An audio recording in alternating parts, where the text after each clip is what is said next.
Meet Big Red.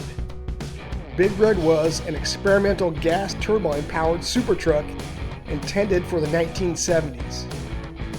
It was conceived and computer designed by Ford Motor Company engineers and traveled from coast to coast, testing its adaptability to the highways. It was amazing. Big Red was on display at the 1964 World's Fair and at many auto shows, basically wherever the opinions and suggestions of truck drivers and operators could be sampled by Ford.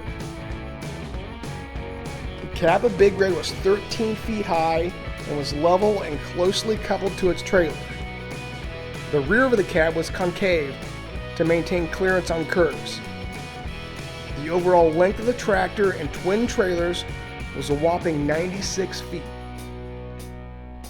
Now, a small turbine engine was designed by Henry Ford and two associates way back in 1925, and since that time, Ford engineers had been quite interested in the potential of gas turbine power. In a turbine laboratory with the aid of computers and testing devices of the era, the most advanced engines and components were evaluated as part of a gas turbine development program. The experimental 705 engine, as it was called, was the beating heart of Big Red.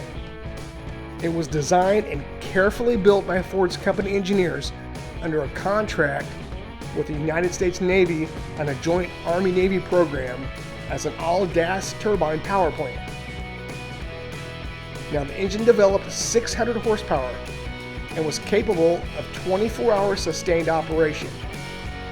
The engine provided Big Red with a cruising speed of a respectable 70 miles per hour and a non-stop range of more than 600 miles. A unique supercharged cycle contributed to the 705's high efficiency. Two compression stages and exhaust gases were used to preheat air entering the primary burner. The weight-to-power ratio was roughly about 1/3 of diesel engines of comparable horsepower. Now, the engine made very little noise and was almost vibration-free. Its exhaust was clean and could burn a wide range of fuels. The brave crew of this super truck entered the cab through a door opened by air cylinders using a ladder that was lowered automatically. Pretty cool. The cab was spacious and the seats were adjustable. Now get this, a freestanding console contained the basic controls, and powered assistance took most of the work out of driving. The turbine controls were located on the windshield header. At the rear of the cab was an express truck route map of the United States. A wash sink and concealed toilet were on board. A small refrigerator and beverage dispenser were also integrated in the cab, as was a warming oven. The driver and co-driver of Big Red were given a commanding view of the highway through a large tinted windshield. The cab also had dual heating and cooling systems. The co-driver even had a fold-away table. A personal television set was viewable only from the co-driver seat and couldn't be seen by the driver. The co-driver seat could recline for resting. Big Red was designed to move slowly on the road with a very comfortable ride.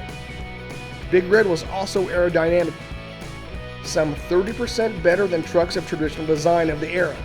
The goal was improved in fuel economy. The cab had a separate suspension that floated independently from the tractor chassis, helping the ride. So whatever happened to Big Red? Ford scientists used Big Red's attributes to inspire future truck designs. Now, Big Red ended up in the hands of the Holman Moody Racing Team in 1970, and today Big Red's whereabouts are unknown, but I bet somebody knows where it is. Here's to the innovative and fascinating Big Red. Now, if you enjoyed this feature and want more interesting automotive-based content, please subscribe to the Road Noise channel. Thanks.